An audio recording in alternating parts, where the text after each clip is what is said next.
Hey, what's up everybody? Welcome back to the channel. So today I got another paddle review for you all. It is the Joola Pro 5 in the new Kosmos shape and in 16 millimeter. Got to play this paddle coming up on like 10 days now. I got it a little bit before the pre-launch, and yeah, just going to be talking about how I think it plays and where I think it lands when compared to other popular paddles. So let's get right into it.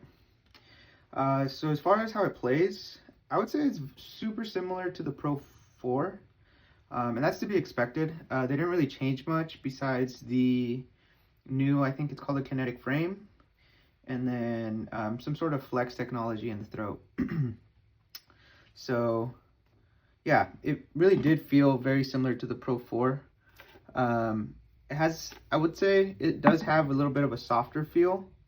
At least to me, it felt like it had a little more dwell time. Although it might not be dwell time that I'm feeling, I think it might be the throat flex. But in any case, it just feels softer, softer to me. Like the Pro 4 can be pretty stiff, especially when brand new. And I feel like this one, yeah, just felt softer out of the box. So just one thing to note. It kind of translated into like a little more control, I think, as well. So get into that later in this video. I also did try the Perseus, by the way. The Perseus to me felt a lot more like the original Pro 4. I thought those felt closer together. I think this one, because it's a new shape, I do think it's very similar to like a, well, yeah, like if Perseus and Scorpius were combined. Has some of that forgiving nature of the Scorpius, and then kind of like the reach and the power from the Perseus. So yeah, the shape has been really good. I like it. I usually prefer elongated, but this is like almost there, you know. It felt very familiar still. All right, so yeah, let's go ahead and get into the comparisons here, starting off with power. So as you can see here, I have it set at the very beginning of the list. And that's not to say it's a weak paddle by any means. It's just if you compare it to all the other paddles on this list, you know, there's a lot of foam paddles here, and those tend to be more powerful. This is still like every paddle on this list, I would say, is like a power paddle and very powerful. And powerful enough, really. So don't let that confuse you. You know, just because it's the beginning doesn't mean it's a weak paddle. I personally felt it was about the same power as the Pro 4, maybe just a little bit less, which is why I placed it in the beginning. Maybe to some people it might feel like these are more powerful, but they really didn't change all that much. So I don't think that there's a very distinguishable difference in power per se. I think a lot of the distinguishing factors are in the feel. So I'll get into that later when we talk about control. So yeah, let's move into pop now. For pop, I definitely thought this had less pop than the Pro 4. Again, it just felt softer. Resets were really good on this paddle. So if that's something you need help with or something you prioritize in your game, this might be a good paddle for you. But yeah, overall, this paddle to me just felt a little less aggressive than the Pro 4. Kind of a, I wouldn't say toned down version, but more of like a refined version of the Pro 4.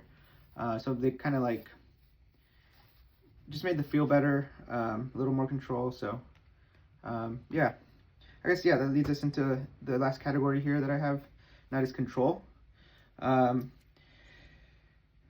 place this paddle between the Pro 4 and the Friction Pro by RPM. Like I mentioned, this paddle has like a little bit better feel and it's more forgiving, I think, than the Pro 4, so that's why I landed it right in between these. The Friction Pro, I feel like, maybe has a little bit more of a softer feel to it, or at least more controllable feel to it.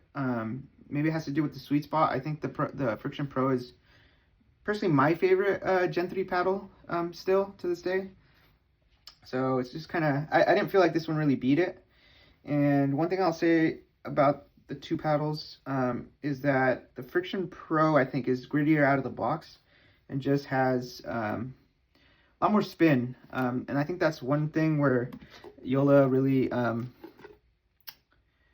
doesn't really emphasize, like, spin. Their paddles come relatively smooth. Not to say they don't have good spin, but I just feel like they're not, you know, the very best in terms of spin. So that's where the RPM has this one beat, and why I still prefer the RPM Friction Pro. Although the Friction Pro is going to get sunset, I believe due to power, not necessarily spin, but it's going to get sunset in the next few months. And so they brought out the V2, which will still be legal. And yeah, I actually already have the V2, but I'm not going to talk about that. I'll save that for the next video. I'll do a review on that in the next few days.